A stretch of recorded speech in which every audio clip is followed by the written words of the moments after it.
Hello and welcome to the Inbetween podcast. I'm your usual host, Joe Scott. I'm joined here by Tony Tones at RT. How's it going, buddy? I'm doing pretty good. That's what I'm trying to say. Okay. How are things going for you? Good. I'm just in my webcam as I've changed position since You're on China time, I hear. Yeah, I've started waking up at 9 a.m. so I can watch the World Championship in China. Yeah, okay. Is this the same one as like they're in China twice because they weren't? Yeah, so they're going to to have be in China this year because of Corona. Yeah. And then they're also going to be in China in 2021 instead of America, to make up for China having to have the Corona World Championship this year. Yeah. So that's what's going to happen. That kind of makes sense.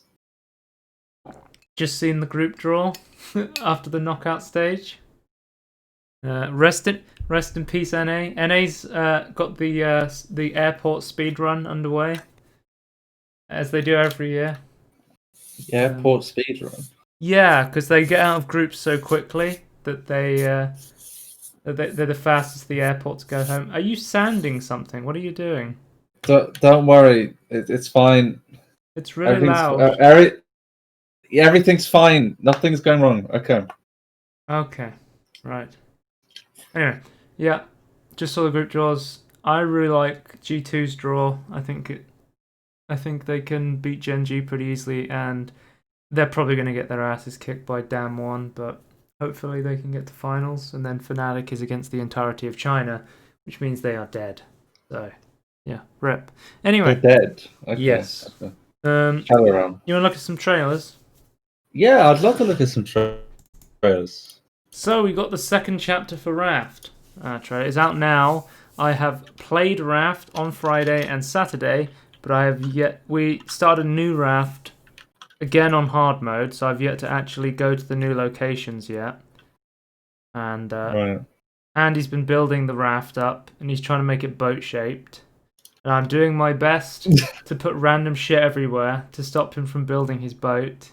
I'm trying to slow down. I'm trying to halt progress as much as possible. That's my one job.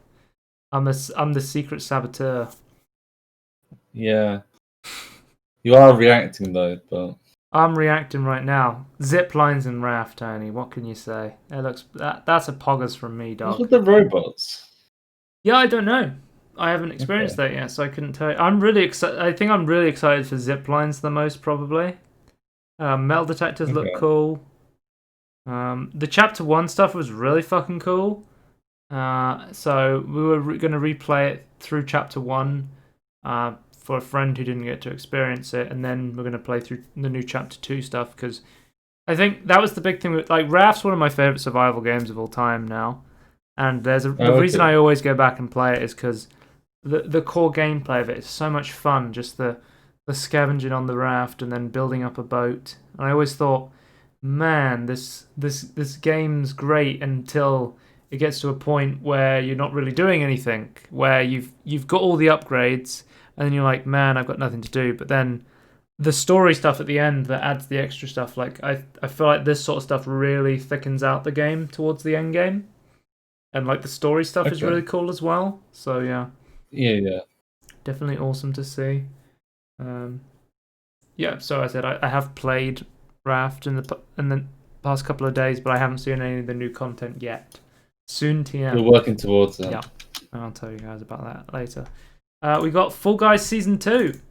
Wall Guys is the name of the new map. Yeah, so there's a new map where in order to get through, it's kind of like Seesaw, where there's a bunch of boxes everyone can move around, and then you're trying to move the boxes so you can get over the wall. But then you're also against your opponents, so you don't want to help your opponents over the wall. So it's the new Seesaw of Fall Guys. I've played this as well, because this came out on the same day as the Raft update, and I've played all the new maps apart from the new team games. So there's 2 new maps, I would say. Well, there's 4 new maps, right? One is a new game mode with the Wall Guys. That's a game mode that didn't really exist. One of them is this one with the spikes and the axes and stuff. That's kind of just a reskin of. Well, it's a new race, but it's not a new game mode. Okay, right. So there's like two kind of new maps. That's more fun though. And then we kind of get some reskins of Egg Hunt, but this time it has drawbridges. So it's the same game mode but with different mechanics. And then we have Hoopsie Daisy, but with the wall guys mechanics of being able to drag along boxes. So I haven't played the team games yet. I've mainly been playing Gauntlet, which I'll explain in a minute. But yeah, so I would like to see more maps. I gotta be honest with you, like, because I've been playing. So they added a brand new game mode rotation to this, Tony. And what they did was they made it so the main event is normal Fall Guys, right?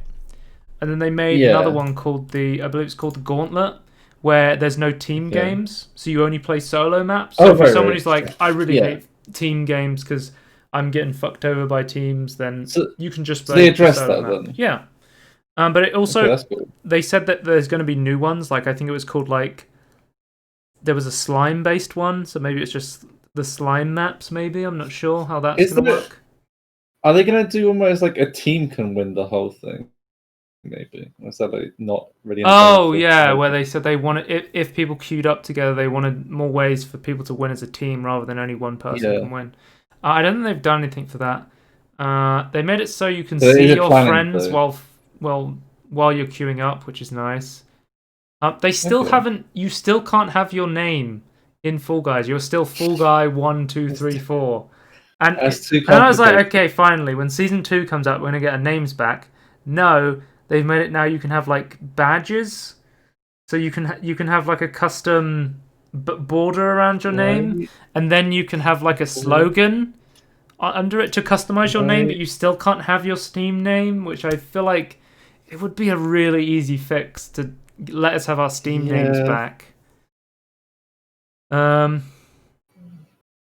I'd really the big thing is the new maps, the new solo game mode, if that's how you want to play Fall Guys, and then I would say the new skins are really cool. Like I really like the theme, like the dragons, the wizards, the knights are really cool. Yeah, that's really cool. And for people who are saying that they wanted more crowns, because some skins you can only buy with crowns, and people are complaining, I'm really bad, I can't get a win, so I can't buy this crown only stuff. They put I think it was 600% more crowns in the battle pass, so you can just passively earn crowns by playing now. But by the way, the thing I love about Fall Guys is everything you unlock is through the game. Like you buy the game, it's like £15, and then everything you do in the game is just unlocking cosmetics through the game, almost exclusively. Yeah, that's cool. So that's why it's so cool a game to play. It feels like in the year of live services where you buy a game and then you buy the DLC, you got to buy a season pass, DLC, microtransactions, stuff like that. I don't know. Apparently, this is just what I saw on Twitter. Apparently, according to a leak, there's a Sonic skin coming in a couple of days, so we'll have to see. If there's a Sonic skin coming and I have enough crowns, I'll purchase the Sonic skin. I've been rocking they've got the Scout from TF2 as a skin, and I've been rocking that recently. I was saving up. Andy was a B. Oh, Andy was a B. I was saving up all my crowns because I was like, I need to wait for one of the Valve skins to come out, because there's 4 or 5 of Valve skins, and I almost was like, I purchased the Half-Life Alyx skin or the Shell skin, and I was like, I gotta wait for TF2 because it's my main game. Okay. It was if Portal 2 came out, I would have got Atlas, because Portal is definitely up there as one of my favorite games. But Scout's my character in TF2. I had to get the Scout, Anyway, yeah, it's like Sea of Thieves. The whole game's just about having fun and collecting skins. So if that sounds fun to you, there's more maps. And by the way, I think 4 maps is great, and they said more maps are coming. So hopefully it's not too long until we get more maps, because I think that's really what's going to choose whether the game keeps going or not. Because they fixed the cheating. I haven't seen a single cheater since they did the easy anti-cheat update, which is really cool. So yeah, I think just keep adding maps, and the game's really fun. So yeah. I've seen there be cheaters at some point, but they'd be like few and far between as well. Yeah, but the thing is, there's so many lobbies. I think that the chances of you being in the cheater lobby is so low because the barrier for being able to cheat is so much higher now. Yeah. Oh, we got a teaser for the new Satisfactory update. You remember the old Satisfactory update, which was best update ever. Pipes. Oh, it was the best trailer Pipes update ever. Update. Yeah. We're now getting the Fluid update, and we got a little teaser for the Fluids update. I feel like I don't understand anything about this teaser trailer, though. Well, you haven't really played Satisfactory, but once you get, what am I seeing then? They're making it so you can turn Fluid into physical containers and move them through conveyor belts, I believe, instead of having to move them through pipes. And then what, though? Well, then you could move them through transportation. Like, I haven't done. I got up to like train tier, and I don't know if trains can move fluids because there might be a lot of limitations of what you can use transportation on through fluids. So you might need this fluid update to turn fluids into physical goods, which then are much easier to move around because you are very limited by pipes when it comes to fluids.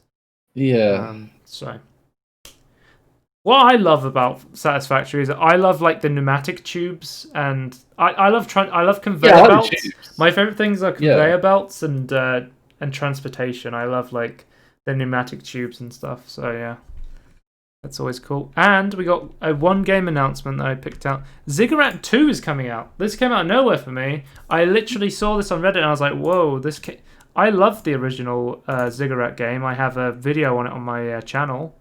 I think it's one of the early and great FPS roguelites.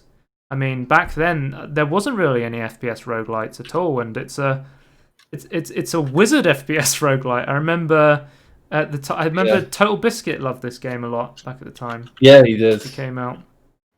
But I think the only other early FPS roguelikes I can think of are like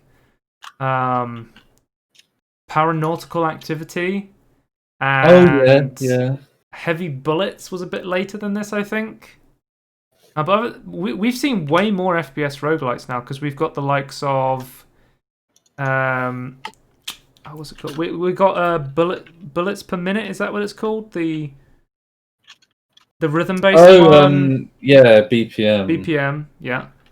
What was the other one? Immortal Redneck. That's another FPS roguelike game. So there's definitely lots of games in the genre, and Ziggurat is one of the roguelike games I spent a lot of time on and completed. So I'm really excited for Ziggurat 2. It's going to come out in early access. This looks great though. Let me check on the date. I think it's coming out in like next week or like a couple of days or something. Yeah, it's coming out the week after next, October 22nd.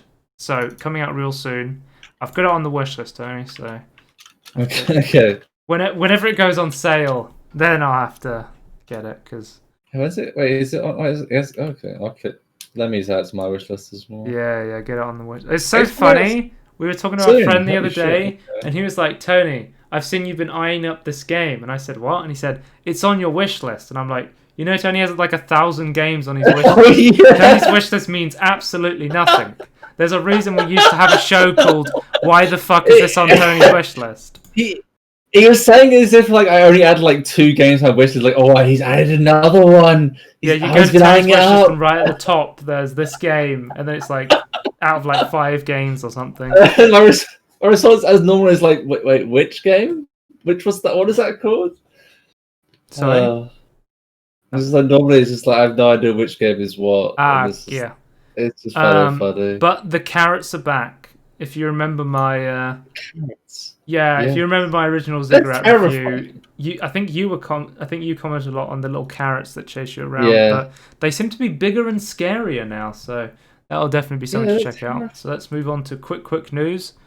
The Steam Game Demo Festival for Autumn is now live. If you're like, wasn't there just a demo festival? Yes, we had. What was it?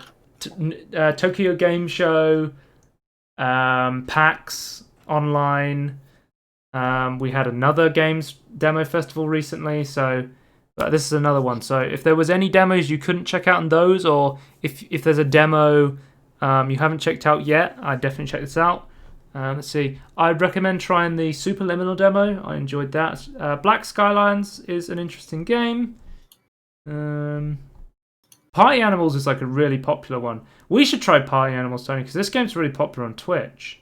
And it's basically like Gang Beasts with weapons and animals. Right. So maybe we should try that out on like a spotlight or something. Yeah. Gloomwood, check that out. Raji, really good. Ghost Runner, amazing. Probably I'd say Gloomwood and Ghost Runner are probably two of my favorite demos I've played in a very long time. So if you're looking at this and you want any recommendations, check out those demos for sure. Because it seems like with all the demo festivals, there's certain demos that make the circuit. You know how you remember when people went outside and had conventions and certain things would make go to all the conventions. It's like there's now a demo circuit for demos, and as we make this show, I'm like, oh, I recognize that demo. Yeah, I've seen that before. So I don't. Cool. Yeah, I don't mind. I don't mind the whole system of like the demo shows like. There's only so many they feature. Like I'm okay with that. I just feel like if you have a demo, it should be infinite. Like fine. Like we've only added this demo for this, or we've only added this demo when it became the festival. But then after it's in the festival, it's then forever there. Like, I don't understand why you would remove it. It's not going to reduce your sales. It's only. All right, Tony. We've got some sad news to go through. I got some sad announcements about some deaths. Some deaths of some games. Dear Valley... Okay. Following an incredible 11 years since its launch in 2009, the original Farmville game on Facebook is coming to a close. Can I just say... Yep. It feels longer than... It's such a terrible game that's been... I feel like it's been longer than, 11 years? I've resisted all of my older family relatives inviting me to play this game, so I can say I've actually never played Farmville. I might have played it once, 10 years ago or something. Oh, okay. But this is because, so this is the more interesting part, Adobe has stopped distributing and updating Flash Player, so Facebook has stopped supporting all Flash games on the platform. As you know, Flash is kind of a dead technology now, so now more important than ever to back up all. It's now more okay. Steve Jobs wanted Flash to be dead before it was dead. But... Well, okay, I completely agree with Steve Jobs though. Like, it's a massive security issue. Like, there's other ways of doing it, and it's not that efficient. Like, it is, and it always crashes. It's a piece of shit. But Facebook's going to stop supporting Flash games now. More important than ever for video game preservation, we need to back up all of our loved Flash games in other engines so we can keep enjoying them in the future. I know I probably spent hundreds of hours on my computer at school playing Flash games. Yeah. Well, okay. We all know Scon Retorts. Yeah. Michael from Scon Retorts. He runs a browser with like Flash compatibility, just so you can play Flash games. Yeah, I think they're going to stop supporting them though. I think people are going to start taking them down. It's already massively like not supporting. He has to like glitch it out and like accept like liability and stuff and like wasn't there like a launcher that had like a bunch of, is it Congregate? Yeah, Congregate is one of them. There's other ones as well. Is it its own launcher though, Congregate? I know. Okay. Yeah, I think it had like a launcher where they ported over a bunch of Flash games to like preserve them. There is a project to make something like that. I think it might be Congregate actually. Yeah. And I think the plan is to port it over like Flash emulation, like in a closed system to make it. Says Congregate.com has stopped accepting new games as Flash slowly disappears in July of this year, but 128,655 games will continue to be playable. Yeah. So you can no longer submit Flash games to a big game website like Congregate, but they will keep supporting their massive catalog for as long as they can. Okay. I mean, it's a pretty there's like loads of like really good games. Like, there's loads of games, like most of them are shit, but there's some really good ones. Like there's some real gems in there. Like, they should be made into real games, in my opinion. Anyway, if you're a Farmville player and you've somehow found yourself on this podcast, what are you doing here? Anyway, and number 2, you'll have until December 31st to keep playing. And if you want to keep playing Farmville, there's always, of course, Farmville 2 Tropic Escape, Farmville 2 Country Escape, and the upcoming worldwide launch of Farmville 3 on mobile, Tony. You'll be able to play the brand new mobile game of Farmville right on your phone. Don't you guys have phones? I wish I didn't with Farmville on it. Jesus Christ. Tony, we got the final Crucible developer update. Do you remember when Crucible came out from Amazon Games and I said, why the fuck does this game exist? Turns out, so does Amazon. That's what they think, because they're shutting it down. Basically, they had a roadmap. They said, hey, we want to create custom games. They're committed to shipping the final custom game update, and they will be... they're saying the custom game servers will be up till November 9th, 2020, but at that point... Did it ever launch properly?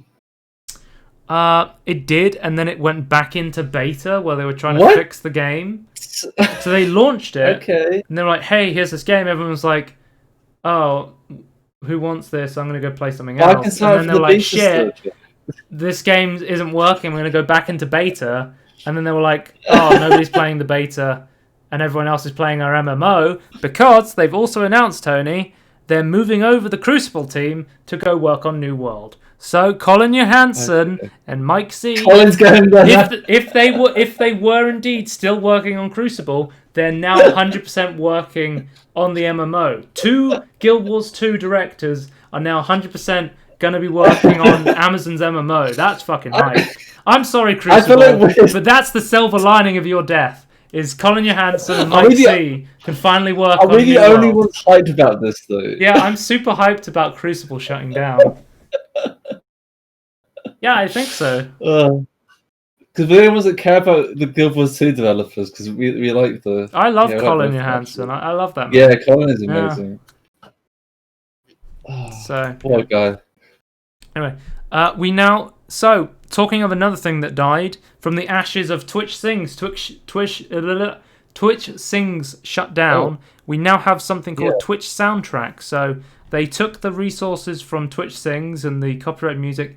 They've now created a brand new system called Soundtrack on Twitch. So what it does, it creates a massive collection of rights cleared music, and it integrates it with your streaming software to separate your streaming software, your audio, your desktop audio and stuff, and then separate it from your music audio, and it will allow you to take out the music from your VODs, so you can play the music on your live stream and enjoy it, and then when it comes to the VODs and the clips that are getting DMCA strike, they won't appear there. So that's really smart of them. That's really cool.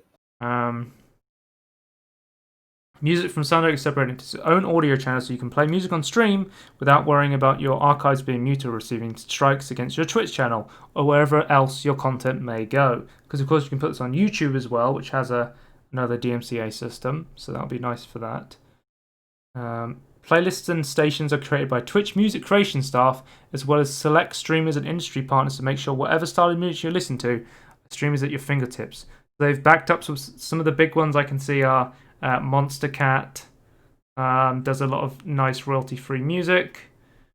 Can't see Kevin MacLeod here. Looking for the OG. Trying to find. Is that for if you're playing Kirby's Space Program? Kevin MacLeod soundtrack. The number one. Let's put Let's Party on in his honor. Yeah. I can just put whatever on because it's all royalty free, right? I might have to write in the description a Let's Party. Yeah, I'd put it on screen just though to make sure it's there. But yeah. Who likes to party, Tony? We do, because Crucible is dead. Yeah. We only care about Guild Wars 2 creators. It's got an attribution license, so we do have to say this is Kevin MacLeod. I don't know how you pronounce it. MacLeod. I don't know, but that's who likes to party.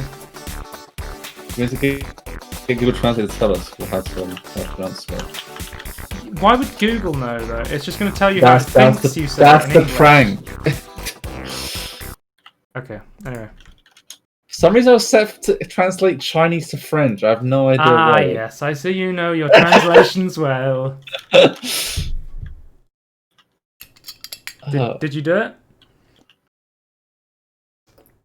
Hang on, wait a Translate second. it into. I'll do it in Japanese while you figure this out. I was gonna make sure I feel like I wasn't spelling it right, but I actually was. Who would have thought?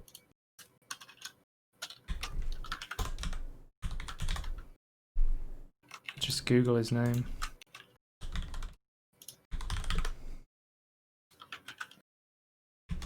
He's an American.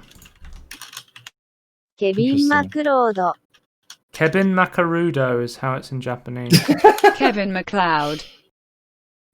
What if I tell it it's already in Japanese? Kevin MacLeod. Oh, Japanese is Kevin MacLeod. Kevin MacLeod. Kevin MacLeod. I can't say anything else other than MacLeod. I thought it was going to be Kevin something MacLeod. funny.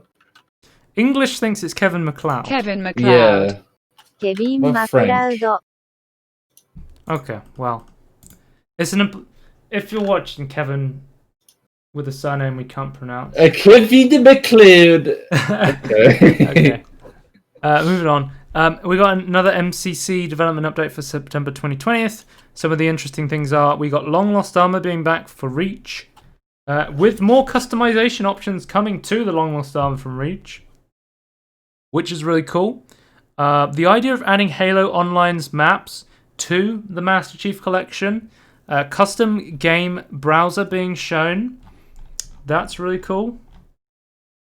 We also got crossplay and input-based matchmaking, flighting with Halo 4, better Forge for Halo 4 as well, which looks really cool. So there's going to be more objects than ever in the Halo 4 Forge, which I believe is a popular one. So that would be pretty cool to see. And with the idea of taking old ideas and adding them into the Master Chief Collection, what would be really cool to see is, if you didn't know, originally in the New Alexandria level in Reach, which is one of my favourite Halo levels of all time, they initially, Bungie considered the possibility of having the level set after the city glassing, where the player controlled a scarab in the ruins of New Alexandria. And the designers created a gameplay concept to this, but it was scrapped due to the technical difficulties of successfully implementing a drivable scarab while keeping the gameplay sustainable. Wouldn't it be fucking awesome if the MCC development team was like, why don't we add a fucking drivable scarab and you can go through the destroyed city of New Alexandria after you finish that mission? That would be really cool to see. I like in general that where you go you update a game with old concepts, you actually reimagining old concepts that actually works. I think that's a really cool thing you can do. That's a really cool concept for a lot of games. Like old school RuneScape, where they add new content to the old stuff. I always find that stuff really cool. I think there's some really cool Guild Wars 2 concepts I'd actually like to see. I think they actually added some concepts into Guild Wars from their old concept book, to be honest. But I'd like to see some more of it. That's an example I always go to. Shadowlands, which was supposed to be coming out, I think, in a couple of days, has been delayed. Oh, really? Yeah. So, basically, they said that the core system, they wanted to polish the game.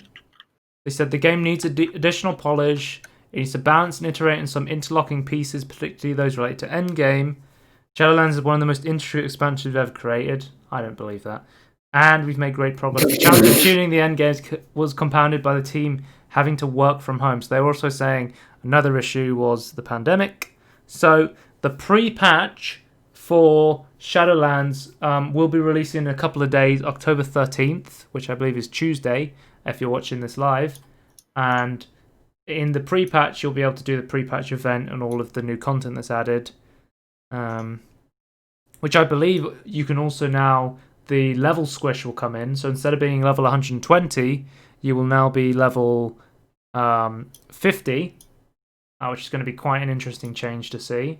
I like level squishes because I like smaller numbers, and I think the idea of going from level Yeah. 1 to 60 is a lot more palatable than going from 1 to 120. I like the idea that each level actually has meaning to it. So, Shadowlands is delayed to later this year. They haven't even given us a date. It says later this year, so it could be from any time from like November to December time. God forbid it's 2021 even. That would be really bad, I think, for Blizzard if they had to delay the new expansion past the holiday season, because this is a very busy time of year for everyone. I mean, we've seen recently with Activision, Activision's been taking like a massive hold over a lot of Blizzard stuff. We just had the entire French office for Blizzard was fired. They're completely shutting down the French office for Blizzard, and they give a reason. I think they're just trying to. I think it was like downsizing. Right. I believe the French office was also in charge of everything for the European version of WoW. So I have no idea. Yeah. So I have no idea what's going to go on there. Whether they're going to try and outsource that to like some super cheap alternative, or they're going to like try and get people in like America to try and manage the European servers, which feels terrible. Some people pointed out that European Union has some quite strict laws on how to treat your employees, which is why they may have just gutted their entire work staff there, especially with some changing laws in France where it's based.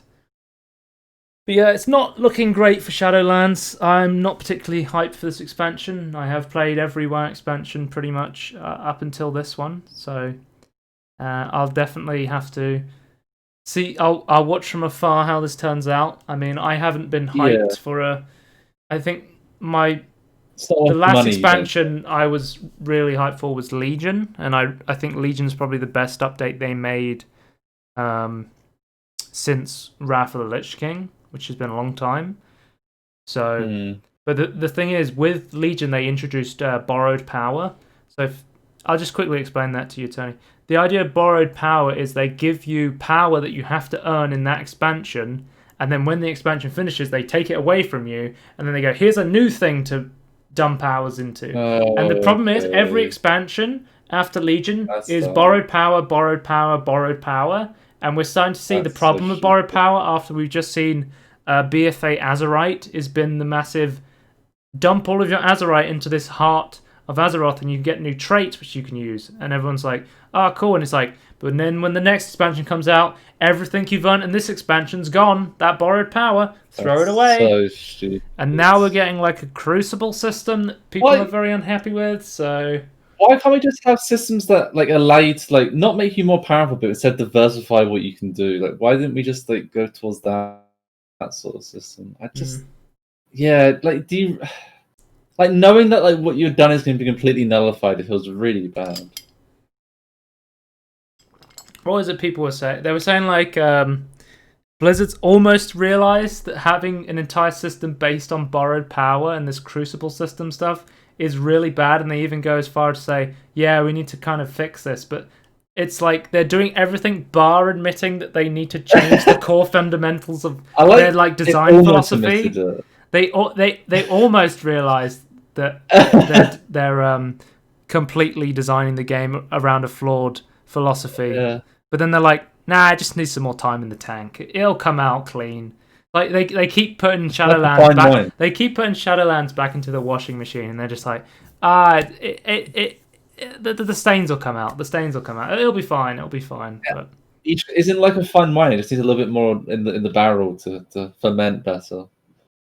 But it was like this whole year. They said the entire time through a Q&A with Preach, who's like a big WoW guy. They were like, they had this idea that if the stuff you put in, the community completely goes back against it, is there a ripcord you could pull where if you pull this ripcord, then you would retake all this content out of the game and then rebalance the game around this?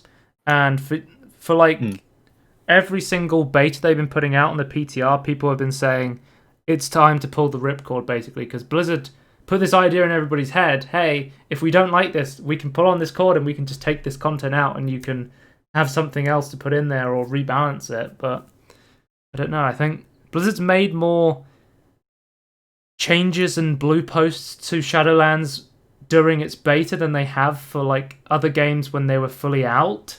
So that's like a big sign of what's to come. I mean, people like Asmongold have been saying, hey, you know, Shadowlands is going to be in beta for the next 2 years. They're just going to call it a released game. I mean, so we'll have to see. I don't know. But yeah, that's my rant about World of Warcraft over. Hopefully it turns out a lot better for the good hard workers at developers at Blizzard. But yeah, but I feel like Activision's kind of getting its greasy hands on everything. I feel it's just going to ruin everything. If you were waiting for that weird time loop space game to come out on Steam, it already came out because this is the Outer Worlds, baby. It's not the Outer Wilds. The Outer Worlds is coming out on Steam in 2 weeks, Tony, October 23rd. It was initially an Epic Games Store exclusive to purchase. Yeah. And you could also play it on Game Pass. For ages. You could also play it on Game Pass through the Xbox Game Pass. I saw this post on Reddit. I was reading some of the comments, and I saw lots of people with mixed opinions on this game. They were saying like it was a mediocre kind of RPG game. Well, And they were saying like because of the exclusivity and because of the fact that you could pay $1 and you could get Game Pass and you could try this, they were like, hey, I didn't spend like $60 on this game. I didn't have sunken cost fallacy. So I could pay $1 and then I could be like, actually, I'm not really enjoying this game. I don't have to justify my purchase of this game. So they could see it a bit more clearly, I think. So yeah, what were they saying? What didn't they like? I just wanted to know. The main complaints were the exploration in the game wasn't very good. It felt like there was set pieces between planets, but you never really felt like you were fully exploring the planet, or like traveling between the planets was more just like a cutscene sort of thing. Like it wasn't. I guess. You felt like very closed in sort of thing. I'll tell you, to all those people saying, "Hey, I wanted more exploration." You know what game has lots of exploration? The Outer Wilds. If you want a game in space with lots of exploration, you should try the Outer Wilds. It's fucking amazing. Okay. Yeah, I feel like Outer Worlds like its strongest suit. I think the reason you should actually play it is for the story. I feel like you probably shouldn't play it. I mean, I guess you're exploring a new world, I guess, but I don't think you should be like. It's not like a pure exploration game. I don't think it's ever like it's not an open world game. I don't know if you knew that. It's like lots of big levels. Like Tony, you can now add the Outer Worlds to your Steam wish list. There's another one for you. It's already on my Steam. I've been waiting for ages to come on Steam. So, but I'm saying it's like 4 games coming out in October. I need to buy it at this point. You have to buy them. You'll be arrested otherwise, Tony. It's illegal if you don't buy them. God forbid you wait for them to go on sale. Yeah. We talked about the League of Legends World Championship earlier. We got some more quick Riot news. Riot is discontinuing the Australian League of Legends Esports League, the OPL. They're completely shutting down, like, the Australian... if you don't know how they stand in the World Championship, the Australian League is considered to be a minor region, so they don't have the same amount of funding or player skill as a lot of the bigger regions, the 4 big regions being, of course, America, Europe, China, and Korea. Yeah. Okay. So what country is it? Is it just Australia in it? It's the OPL, so I assume New Zealand as well. Like New Zealand and but I think it's mostly Australia. Indonesia be in it and things like that, or I honestly don't know the technicalities. They're not massive, like. Well, the Riot office that's shutting down is based in Sydney, and the Pro League is based in somewhere in Australia. I think it's Sydney as well. But isn't the population of Australia like ridiculously small compared to something like Europe, China, or America? Well, the inhabitable amount of land in Australia is like crazy small. Yeah, it's 25 million in 2018 Australia, and I see New Zealand is not that many either. Yeah, something like 5 million. Right. Basically, it seems like there just wasn't enough there wasn't enough engagement from the fans in Australia. It seems like I feel like Australian people just don't really care about esports as much as the rest of the world. Yeah. The thing is, like, you have like the big problem with Australian esports is if somebody lives on the other side of Australia, it's like impossible to play a video game against them because of the like ping and lag, and like the internet in Australia is pretty terrible other than the mobile I was gonna internet. say the infrastructure is like a lot of it is like a backwater. Like you have to like go. Yeah, it's like you're not attached to the grid or anything. And the player skill in Australia, of course, because they have massive ping, they a terrible internet, so they can't like. It's really hard to scrim any of the international teams because you're so like out of the way in the middle of nowhere. Yeah. And then all of the Australian teams, they were spending all of their money on importing Korean players in order to get the Korean players over to Australia, and then trying to get them to raise the overall team levels. But it seems like it's just created this big esports bubble where teams keep getting investors to give them more money, and then they're spending way more money than they have to get more players, and then it just seems like Riot was hemorrhaging money here, I would guess. So they just had to shut this down. One thing that we will point out, though, is Oceanic players are now technically American players, Tony. So, if you don't know how this works, there's regional restrictions on the leagues. So that you need 3 players of that region, and then you can have 2 import slots.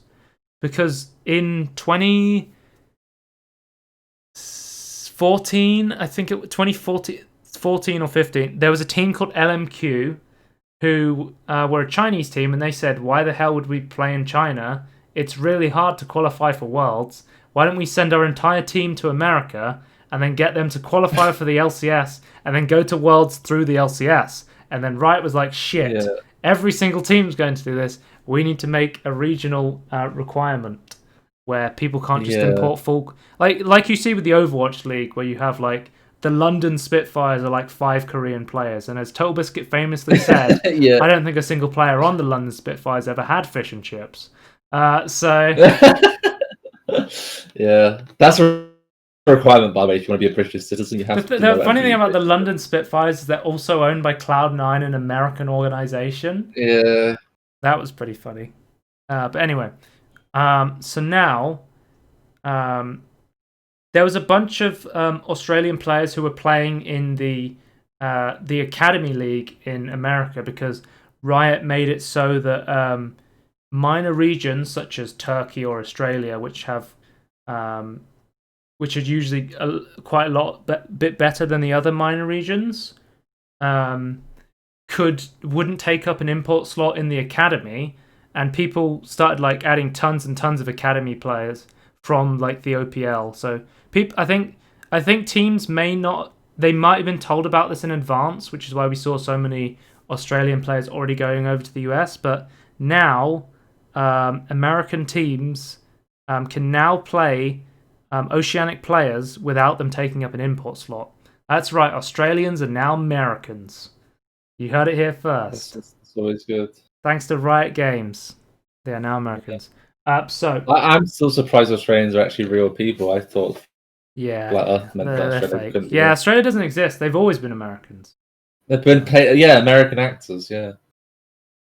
So, the Pro League is shutting down, so there'll be no weekly there'll be no like weekly league and then playoffs to see who gets an MSI spot in a Worlds. But there's still going to be, for the 2021 season, there will still be one MSI spot, the mid-season invitational, which is the mid-year international tournament for the OPL, and the OPL will have a World spot for 2021, but there's no league to decide who's going to get that spot. So it seems like when Worlds comes about, whoever can just get a bunch of 5 people together and then have them enter some sort of tournament and win will be going to Worlds for Australia.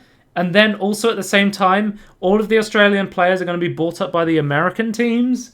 So I wouldn't have high hopes for the OPL at Worlds next year, but we'll have to see. I mean, the biggest Worlds team who did quite well at the play-ins for this League of Legends World Championship, the Order, they said they're committed to keeping their entire roster and having them play for the spot at MSI and the spot for Worlds.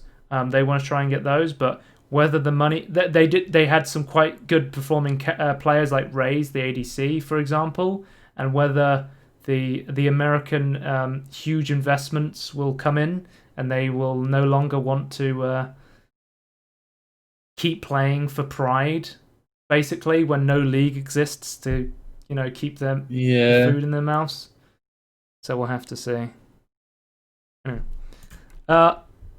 Interesting thing. The US House of Representatives report may suggest that Facebook Oculus Quest 2 account requirement is anti-competitive.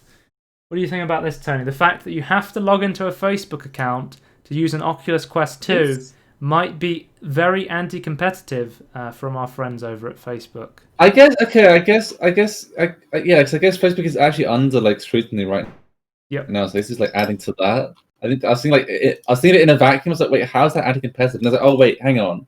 If you think about what Facebook owns, you're kind of forced them to gather data through gaming, gaming deals through Facebook. Well, an Oculus Quest is essentially a phone strapped to your face, right? Imagine if you bought a phone, Tony, and then it said you could only log into this phone if you have a Facebook account. Yeah. Then it starts to make a bit more sense. Yeah, if you actually start thinking about it. Yeah. I don't like having to have a Facebook account for Oculus anyway, but yeah, that's pretty bad. Yeah, so that's kind of interesting. Also, EA's come under fire for promoting FIFA loot boxes in a toy catalogue. For UK retailer Smith's Toys had a advertisement for FIFA in it, and during the advertisement, it featured players for. It featured this advertisement, and it said, "Playing Ultimate Team with Step 2 being use FIFA points to open packs." So they directly were advertising microtransactions to children in the UK, where they're being investigated for advertising gambling to children. To be fair to EA, Joe, they're just being honest about what their game is. Gambling to children. What can I say, except I'm not surprised. Yeah, just remove the fucking gambling mechanics, make it all in-game points. For fuck's sake, you're already paying probably $70 for it later, or pounds. The UK government is currently calling for evidence, both positive and negative, about concerns about loot boxes. This may be some negative evidence against FIFA and EA. If what's the positive evidence? It makes money. Kids love gambling, Tony. Let me just get a quick list of things you want your kids to do. You want them to start smoking early. You want them to start gambling early. Sex early. Yeah. Why not? I'm not going to say that live, but if you want to say that, I have though. Forever recorded on YouTube, you can say that. I'm very much against that. There's certain lines I will not cross, but yeah. Okay. Well, I mean, if EA wants us to promote that, then I think that's fine. Yeah. I think it's just them being honest about. I mean, EA's been fucking kids for years, so. True. Why stop Yes, true. Yeah. So did Ubisoft. Yeah. So yeah. Anyway, moving very, very quickly on. EA as well. You know when you want them to make microtransactions or at least DLC or something for something? EA says they have no plans for Star Wars Squadrons DLC, no plans for new modes, and no plans for an Oculus Quest port. So just one time, you want Electronic Arts to go, hey, can we get some more content for this really cool Star Wars Flight Simulator single-player game that has multiplayer? And it's like, no. I swear they shoot themselves in the foot, or both feet, every fucking time. I don't want to give them money for loot boxes, but I do want to give them money for actual content. No, we're not going to do actual content. We're going to do loot boxes. Not in this game, but other games. It's so dumb. But yeah, because loads of people, maybe not loads of people, but I've seen people playing it, people having lots of fun with it. Like it looks quite good, but there's not enough single player for me. I watched somebody playing the multiplayer of Star Wars Squadrons, and I watched for like 5 minutes, and I was like, "Oh, I feel motion sick. Like it's not the game for me." Oh, really? Yeah, I can't. I get motion sick like flying planes in Battlefield and stuff. Oh, like, okay. I really don't like flight simulator sort of stuff. I didn't even think about that. I just thought like, oh, yes, be fine. I didn't even think about motion sickness in the game. Wow. Anyway. Gay Bowser has been arrested, Tony. Sorry? Did you hear about So long, Gay Bowser? Just kidding. But actually, console hackers have been arrested for making modded chips for the Switch. I believe it was. Oh, okay. Was this the one where like they got arrested because they were technically selling them, not yes. So the reason they got arrested was the selling of the device was the thing that got them caught. Yeah. So it's not illegal to homebrew your Switch, but it is illegal to violate the DMCA on the software and then sell it for profit, I believe is how it works. Yeah, that makes sense. If you're bypassing their software. So the reason I say that, of course, So long, Gay Bowser, is of course the famous misquote from Mario 64 where Mario throws Bowser. Speaking of that, they removed So long, Gay Bowser from the Mario 3D All-Star Collection. He no longer says that. What the hell? I was so upset. What? Anyway, they arrested a man called Gary Bowser, and I thought that was so funny that a man called Bowser was arrested for selling ROM-hacked Switches. I was like, that's so... Do you think he's related to the current head of Nintendo America? Oh, yeah. Doug Bowser? Yeah. Doug Bowser's kid. Yeah. He's really been doing some dodgy shit. Yeah. He's really been up to some dodgy shit with those Switches he got for his birthday. Oh, dude. I assume he might have, like... Do you think he changed his second name to Bowser, or do you think it was just a coincidence? Yeah, he did change any of his name. I don't know, but good luck to you, Bowser, Gary Bowser, with your illegal homebrewed Switches that you were selling. Anyway. Razer credit card. Okay, that's quick news. Sorry? There's a Razer credit card with a green LED in it. But it's not RGB. What? It's not RGB. Why? It's not why? It's not worth talking about, Tony, because it's not RGB. Well, fuck. I just started this tradition of every time I end quick news, I end it with just some random ridiculous news that I can't believe exists. Because last podcast it was AMD graphics card in Fortnite. Now it's Razer credit card. Yeah, fucking hell.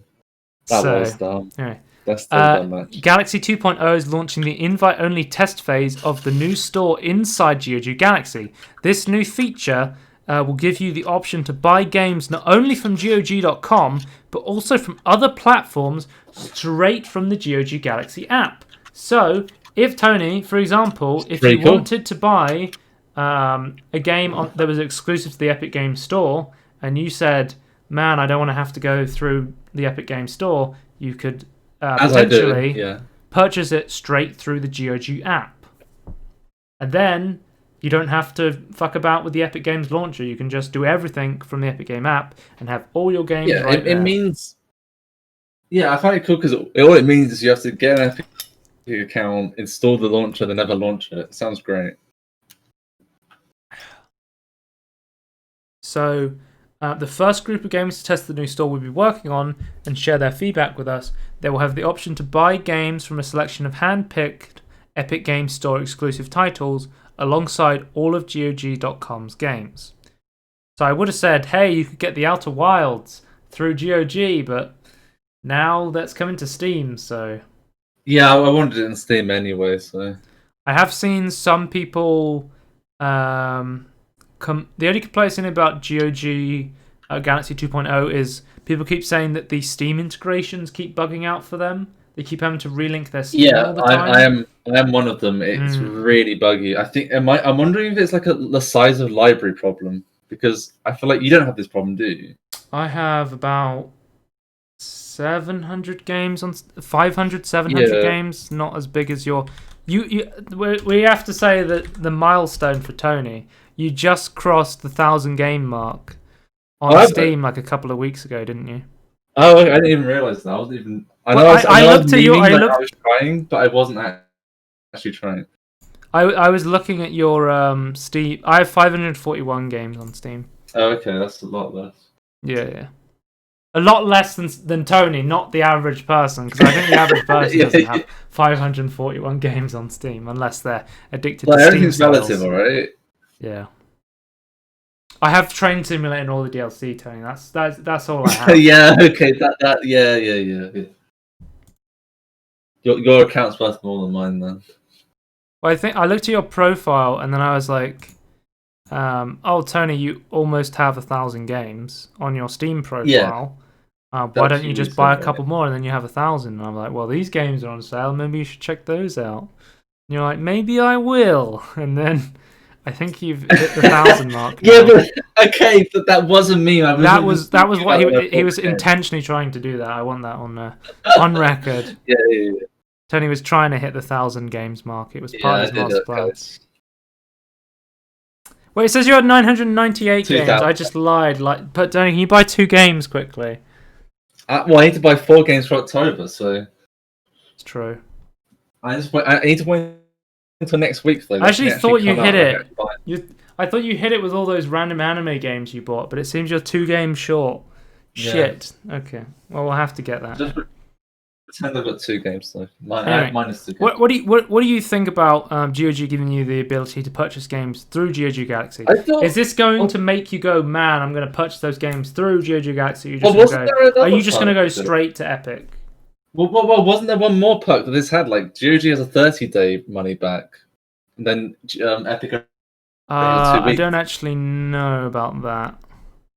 I don't think purchasing a game through the GOG launcher will give you the same money back guarantees that GOG has. But I read that you're technically making a purchase through GOG, which then they don't get the key from Epic, and you've bought the game through GOG, so it's through their service. I'd have to look into that. I don't actually know. Oh yeah, what I read might have been completely wrong, but someone said that, and I was like, that's kind of cool. I don't know.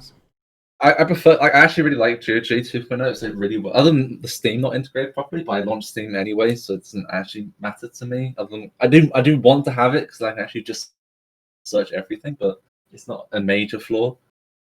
But yeah, I think I would actually. Yeah, I probably would buy it through there. This it assumes you still need to have the Epic Games Store download to actually play the games, so they won't be DRM free. But buying through GOG entitles you to the platform's generous 30-day no question asked refund policy. This is something I'm reading on TechSpot. Yeah, sounds like what I was reading. So maybe this will actually be a really good deal for the refund policy. Although Tony, the Epic Games refund policy is actually quite good when it comes to games going on sale or going free. So if you ever purchase a game on Epic and then it goes on sale, you can refund the game and repurchase it at a cheaper price. What? Yeah. Okay, cool. And if the game goes free to play, you can refund the game and then pick it up for free. Okay. I assume you'd lose whatever perks you get if you didn't do that. If a game does actually do that. Because we talked about this on the podcast before, and I was surprised to find out that Steam also has a similar thing that you can use, but nobody knows it exists. And nobody uses it. I always forget it exists as well. Yeah, we have talked about that. Anyway, move on. Payday 3 is still confirmed to be in development. They've reconfirmed it, but the big announcement is they're moving from the Diesel engine to the Unreal engine, which says to me this could be Epic backed. This could be an Epic Store exclusive. As we know, Starbreeze recently they filed for Swedish bankruptcy, like last year. So we'll have to see how this turns out. I have mixed feelings about Overkill and the Payday series. I loved Payday 1. I thought Payday 1 was amazing. I thought the DLC was ridiculous. I loved Payday 2 until they released 50 DLCs and continue to release DLCs for it to this day. So that is really cool. I really have to... If they can get an Epic-backed Unreal Engine Payday game that actually runs properly and doesn't release a million DLCs, then maybe I'll check this out. But other than that, I don't know. Have to see. your opinion is, but like if they release like big expansions to lots of tiny DLCs, I've been actually okay with that. Yeah, but the thing is that they've already set the precedent for weapon packs, and people buy weapon packs. So as long as people keep buying, DLC, then they'll keep making it. I'm not saying they don't have an incentive to do it, but like if they actually wanted to have integrity, like I think if I'd personally fine if they just did big expansion packs instead of like, oh, we got a weapon pack, we got another weapon pack, we got a is that like a map pack as well? I don't remember. So I tried to get the one thing I did like about the DLCs for the new heist maps, if one person owned them and hosted the lobby, then everyone else in the lobby could play it without owning it. Similar to how they do it. Is that a map only feature, or like only the map? Yeah, only the map. Okay. So I had a friend called Halo Andy who purchased every single Overkill DLC because he was obsessed with Payday 2. Should have called him Payday Andy. Well, he was for the longest time. Yeah.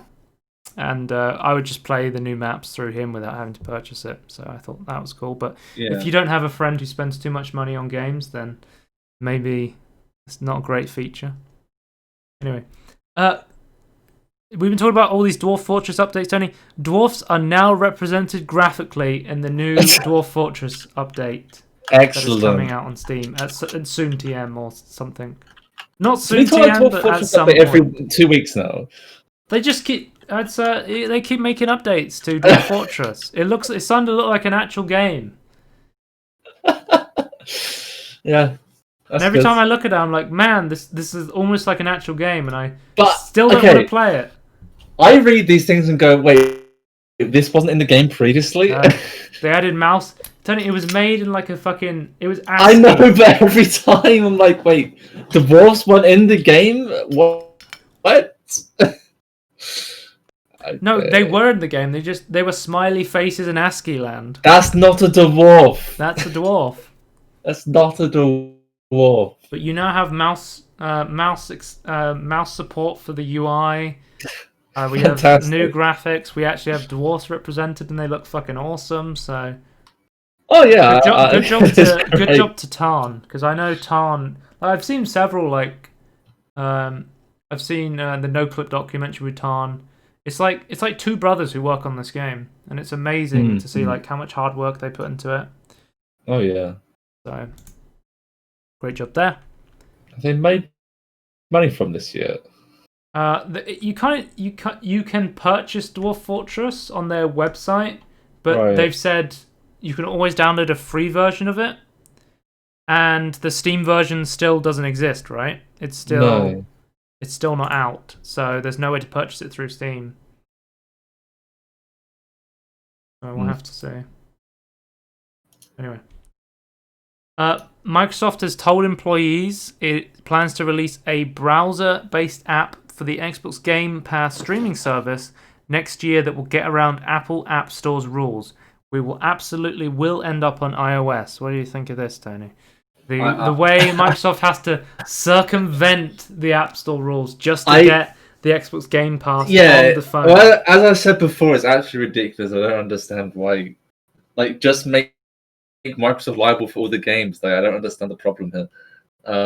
But yeah, I just like how adamant they are. Like, it will be on the iOS. Absolutely. iOS has such a huge share of the mobile market that they we saw how big of a share of Fortnite the iOS crazy.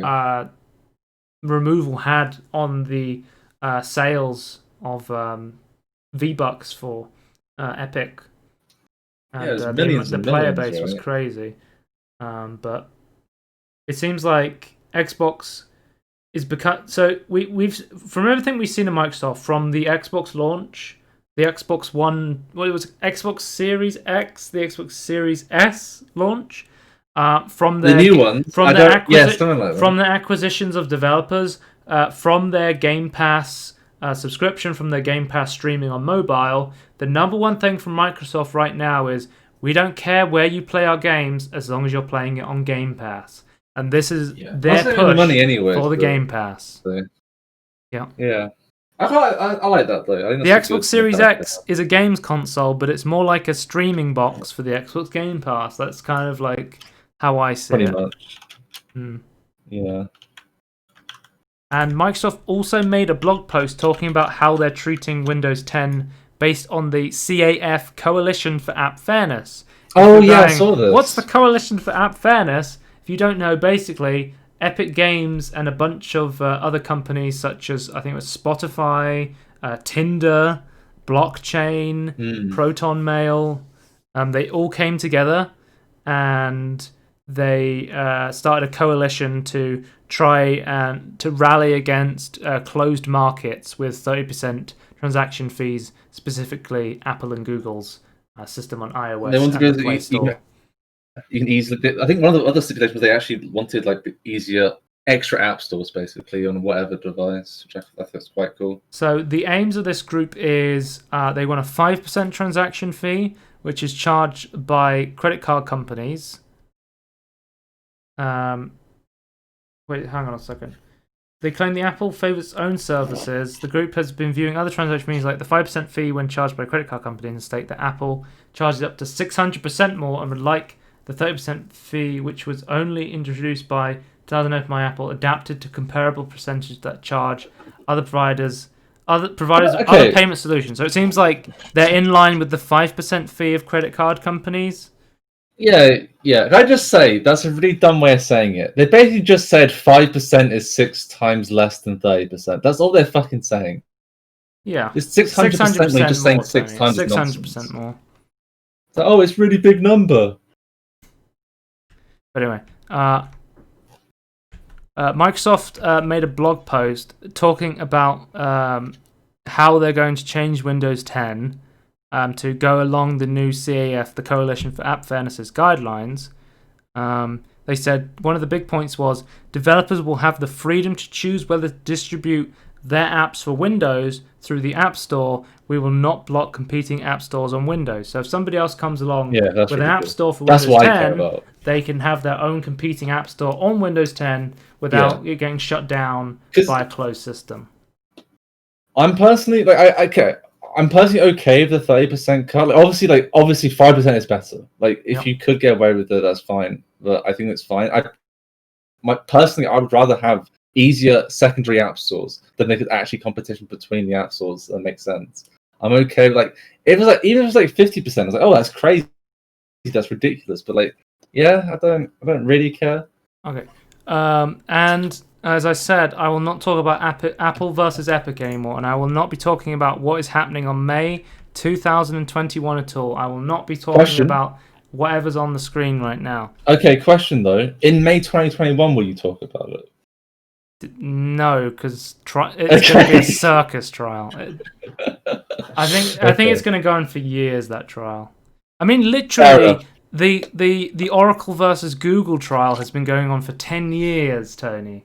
It's just getting started, right? Where the Oracle was arguing that Google used its JavaScript to build their whole system, and they're trying to sue them and say that they are owed money from Google. From what I understand, it's like a remix thing, and it's like it might be complete.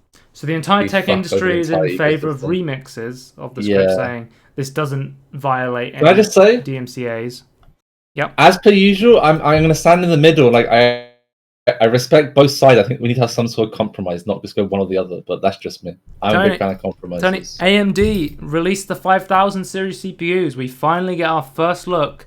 I know, it's crazy. AMD Ryzen 5000 series desktop processors. If you're looking at me and you're saying, what the hell happened to the 4000 series processors? Those are laptop CPUs. So it seems like the branding they're doing is the 4000 series is laptop, 5000 is for high-end gaming. Yep. Apparently, the reason why they did it wasn't what I suspected. It was the even numbers would be for laptops and the odd numbers would be for desktops. Apparently, what happened is because they didn't want to sully their brand with oh shit, we Zen 2 Plus or Zen 2 is already in the 4000 series. We can't mix the branding together. It's Which is really smart. Up. So good job. To not confuse consumers. Good job on the actual. If your numbers are correct from the from that show you did. So we got 7nm Zen 3 architecture, I believe. Yeah. Intel's still using 14nm architecture. Plus, but yeah. Yeah, and they're cutting them shallower or something. This is getting really like complicated for how CPUs are made. Or Intel, this is. Yeah. How how Intel are still able to make 14 nanometer architecture so keep up with the 7 nanometer. They did some clever stuff at the top of their heatsink, basically, in a way, so they can easily dissipate the heat to get better results. Is what they had to do in the 10th generation. We got some prices. So the main ones are the 5900X, which is your big. This isn't it's your i9 basically. I believe. Well, the 5950X. So I'll start from the bottom up. So the Ryzen 5 5600X. This is your $300. This is your 6-core 12-thread. I think it's 3.7 boost clock up to 4.6. Well, the second number would be the boost clock. The first number would be the base clock. Yeah, that's what I said. Okay. With this will be 65 watts, and this will have the standard Ryzen stock cooler, but with the Ryzen 7 5800X and the Ryzen 9 5900X, they're actually removing the stock cooler from these, and they've said with the 5900 and the 5800, we're not including stock coolers because enthusiasts usually have their own cooling. So that's why they're removing this, and they're probably giving the price advantage to you for not having to include a stock cooler. Are they giving me you're just going to price advantage because they're pricing it more than Intel's ones now? Yeah. So the Ryzen 7 5800X is an 8-core 16-thread CPU. This is 3.8 base with 4.7 boost clock. That's $450. These are both 95 watt power consumption. Then the Ryzen 9 5900X is the $549 one, 12-core 24 threads. This is 3.7 up to a 4.8 boost clock, but you get from a 36 megabyte cache to a 70 megabyte cache. And then we have the big chungus. We have the AMD Ryzen 9 5950X. So this is finally where AMD's making themselves. They no longer want to be known as just the budget brand where Nvidia has the better. Intel has the better CPUs, but AMD's so much more price efficient. They now want to be like, hey, we have a 16-core 32-thread CPU with a up to 4.9 boost clock with 72 megabyte cache. That's crazy. That cache stuff was crazy. I don't know if you saw it. For $800. So they are charging more than the big boys over at Intel CPUs. They're charging more than that. Yeah. But from what we saw of the benchmarks, apparently. From what we've seen of the benchmarks, they are beating Intel CPUs by up to 20%.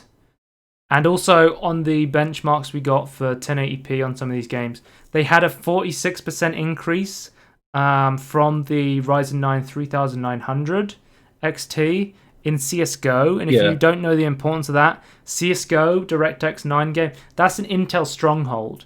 And they've got a plus 46% increase in that. That's huge. That's going to be really good. That's actually crazy. There's lots of games that AMD's very favored on, and there's other games where Intel's favored on, where usually Vulkan is very AMD favored, whereas DirectX is usually Intel favored. What are you going to say, Tony? Yeah, I was going to say, I remember the other thing that was really cool about this, like they managed to fit more instructions per clock as well, so it's like even more powerful than like you might think on paper, which is really cool. And also, so there's no new motherboard required for this. These can be used in 400 and 500 series motherboards with a BIOS update, and I believe the 400 ones are coming later.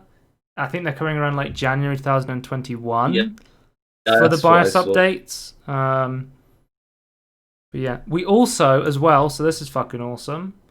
So that's all of the Ryzen stuff. We also got a big Navi tease. We got Big Navi 4K benchmark tease, Tony. The Radeon 6000 series, according to the benchmarks they showed off at this conference, the benchmarks are comparable to a RTX 3080, the big we'll see, 4K consumer card from Nvidia. They had this, I think, similar performance in Borderlands 3. These are all on the highest quality. So this is badass quality Borderlands 3 4K, Call of Duty Modern Warfare ultra quality 4K, and Gears of War 5 ultra quality 4K. And let's see the comparative benchmarks on Rock Paper Shotgun. So Borderlands 3, very similar between the R6 3080. Gears 5, we have a 10%. We have a 10 FPS difference, and then Call of Duty Modern Warfare we have a 30 FPS difference. So it's very close on Borderlands 3, but there's a slight difference in other games. So it's very close to the RTX 3080, but it seems like it seems like it might have the edge. It's all going to depend on the price. It's really going to depend how much the new Radeon cards are. So we'll have to see about that. But it's nice to see the tease. And as I should point out now, AMD's CPU market is now 25% of all Steam users' computers are running an AMD CPU. Tony, this is crazy. You remember people were barely talking about AMD like a few years ago before Ryzen. Like AMD was a joke. Intel had the market on all. Intel had the entire market on all CPUs. Nvidia had the entire market on GPUs, right? And it wasn't until recently that AMD now has. They now have the stronghold on the CPU market. They have the market share on. They have the user base share on Steam. More people are using Ryzen's than ever, and I think if Radeon 6000 series can live up to the Nvidia 3000 series cards, they could actually get a very strong foothold in, and depending on pricing, they could get a strong foothold in the GPU market as well. I was gonna say, do you know any pricing with the GPUs? We don't. We've been teased, Tony. We don't have very much information on the GPUs. We have all the information on the Ryzen, but we still have to wait until we get the Big Navi Radeon specs. I think I'm still going to be like an Nvidia fanboy because I quite like the software features it has, but I'm hoping that AMD being competitive will force the prices down.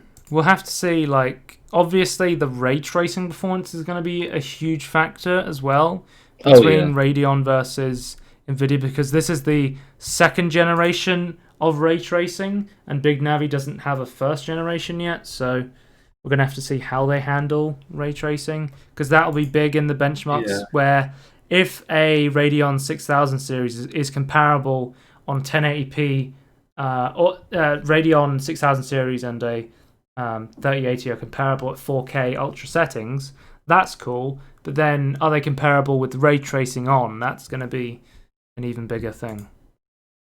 Yeah, well, we'll see. I guess the thing we should say for all is let's wait for reviews and actual testing, like actually in the real world instead of their own benchmarks. Yeah, I am quite excited for the pricing of the AMD GPUs, just to see how everything comes out. So if you're thinking about getting a new PC, you might. Well, obviously you can't buy a 3000 series GPU right now, but obviously we are going to get information on the new AMD GPUs. Do you think people will start running a full Team Red system?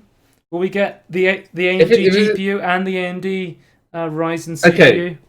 There are AMD fanboys out there, so definitely. I think the vast majority only if the performance is actually what they claim. Right. But hopefully, I want to say it's good for everyone if it's good. We got a Google conference about the new Pixel 5 $700. Water resistance, which is something I feel like has been missing for a long time from the Pixel phones. 8 gigabytes of RAM, wireless and reverse wireless charging. Don't ask me what reverse wireless is. I have no fucking idea. Oh, okay. So say you know the wireless earbuds. They come like a little case. Yeah. Say you don't have anywhere to charge it. You can take charge from your phone, and it will wirelessly charge the earbud case. So Samsung's had this for a while now. Oh, okay, that's interesting. It's really cool. They have a Qualcomm Snapdragon processor and 5G support as well. So that's the scoop from Mark A.S. Brownlee. About the Pixel 5. I think if I'm looking at phones, I'm looking at the 4A and the I'm looking at the SE second series, the SE. Wasn't the weird thing with this wasn't this Pixel 5 processor slightly worse than the Pixel 4's processor or something? Wasn't that like the big scoop? Let me look it up.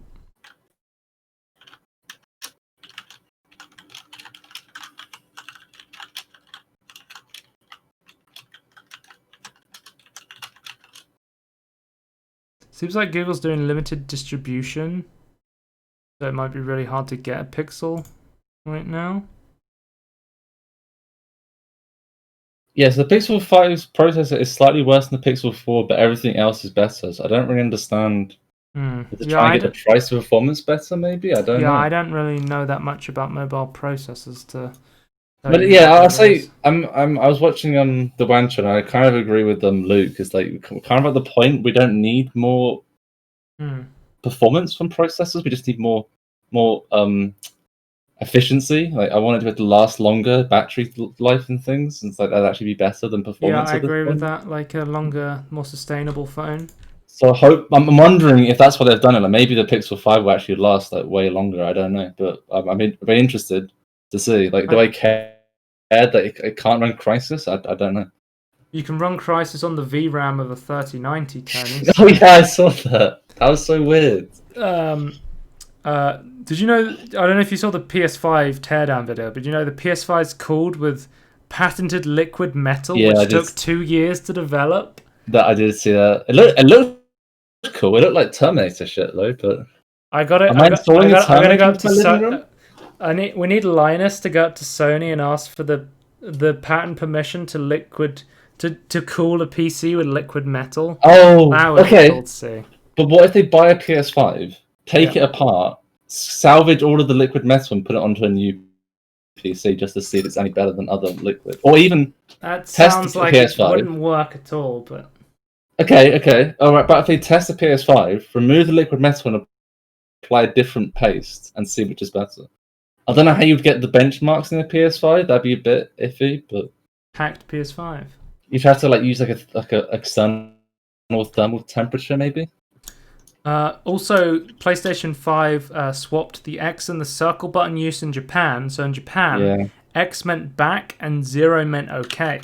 And this is kind of interesting because we talked about previously how Sony was becoming more Americanized, where they were forced to have orders from America translated into Japanese and stuff like that. So what we've learned today is Australians are American, Japanese people are American. Yes. TikTok is American. Everything's coming out Millhouse. But yes.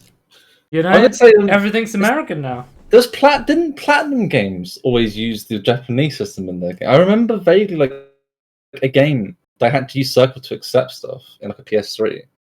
I don't know, to be honest with you, Tony. I can't remember what that was. I feel like it was like Vanquish or something. It's like I haven't played Vanquish, so okay. Don't know. So we also got information about PlayStation 5's backwards compatibility details. You can put PS4 discs into your PS5 drive. Oh, nice. And you may need to download an update for them to get them compatibly working with the PS5, but then they will work that after that. Do you think that's why there's £100 difference between the disc and the discless version? I think the difference in cost will be easily made up by the fact that you'd have to purchase every single game through the PlayStation Store. I'm just curious to know, like, is that why they're pricing it so much more, like, from like a business standpoint? Yes, I think so. Because they're adding like emulation to read the disc. The pre-owned market for video games is physical game discs is huge, because that's like stuff like GameStop and Game or whatever. Like physical game stores make all of their money through the pre-owned market, reselling game discs. So they're constantly pushing to sell pre-owned games rather than the actual new games. And game developers are pissed off about this because they don't make any money when you sell a pre-owned game. So that now they're trying to push people towards buying everything through their own digital marketplace, because then they get 100% of the revenue. I have a theory. Yep. Or maybe not a theory. I have a prediction. In 10 years' time, I don't think GameStop will be around, but I think something like GameStop will be around in digital form. You may be thinking, how the hell would that work? I reckon the Epic Coalition will win, and you'd be forced to have multiple app stores on like any device, sort of thing, so that you could have like a GameStop app store on the PS5. Well, the PS5 is quite a closed system. Yeah, but if the anti-monopoly and the anti-competition stuff like goes through in America, then it could be very easy like become a new standard. I don't believe in America to actually put forward any anti-monopoly laws. That's fine. Their entire Maybe country you is do a it monopoly. Okay. Select PS4 games will benefit from the PlayStation. Select PS4 games will benefit from the PS5's console's Game Boost, which may make the PS4 games run with a higher or smoother frame rate. See, this actually changes my opinion. I'm actually thinking about buying a PS5 now. With a disc? Yeah, with a disc. Before I was like, no, I don't need a disc. Also, keep in account, we did talk about last week when the big Sony announcements, the fact that the PlayStation Plus collection will be available, kind of like the PlayStation Plus, the PlayStation's version of Game Pass. So if there is any big PS4 games you want to play on the PS5, you can go for the PlayStation Plus collection through that's true. the PS I don't Plus actually own the games, though. I have to keep paying to play it, right? I'm not 100% sure how it works, but that is what I assume, Yeah, I would assume that. I know, like back in the old days, that you could like choose a game every few months so that you would then keep forever, sort of thing. But I don't think they do that anymore. So we move on to the big announcements now. Before we end the podcast, we got a brand new set of fighters revealed for the new Fighter Pass in Smash. I think this is probably, in my opinion, one of the biggest announcements for the new Smash characters. I feel like, unless there's any other you can think of. The biggest, okay. I don't know much about Smash, so yes. Well, I'm going to confirm it now. Kirby's a Nintendo character, Tony. Yes, I don't. Yeah, sure. I can't believe they added Mario to Smash. How did they get him? I can't believe it either. I thought I added Link from Legends of Link. The big announcement is, when I saw this trailer, Tony, I thought it was a joke. Really? I thought it was a fake trailer, and I was being trolled. Really? Have you not seen any of the fake trailers? It looks exactly like, this is the kind of character where you'd go, oh, that's a character they'd never put in Smash. There's no way they would add the fucking Steve from Minecraft. I can't believe it. Alex as well. So you can play as Steve, Alex, a zombie, and an Enderman. And I also love the skill set. Cool. Is so Minecraft. You got lava buckets. Yeah. You can lava bucket's so good. Fishing rod into a dispenser. It looks like Mumbo Jumbo's playing Steve because he's building redstone contraptions like immediately, like crazy. You have like the crafting mechanic where you can upgrade your stone sword to like a iron sword, which is cool. Like there's a few characters who have like some sort of upgrade mechanics already. The quick redstone TNT blast into space looks cool. I don't know. Steve rocks the block. I love the look of all the new Minecraft stages. I love the new character design. Smash is one of those games where it's similar to a game like Heroes of the Storm, where The thing I love about it is every character controls exactly like you think they would if you'd played their individual game, which is great to see. Like it would be really disorientating if you played as Minecraft Steve and then the way you played was so different from Minecraft that it was almost so jarring that you couldn't get used to it, sort of thing. But it's always cool to see where someone can naturally pick up a Switch controller and then they can go, oh, I understand what I'm doing. I've played Minecraft before. This makes sense to me, sort of thing. Yeah, what you can say, Tony? I was saying, I think it's really cool. So, if you've played the game, like, you might not play it immediately, but like it'll make sense to you. Like, oh, it's that thing from that game. Like, this is a really cool thing to do. And Tony, now you're thinking, wait, there's a bunch of Minecraft characters in Smash. Can't Kirby suck up characters and steal their abilities? We finally got a look at Minecraft Kirby, and it looks amazing. This is exactly what I thought Minecraft Kirby would look like.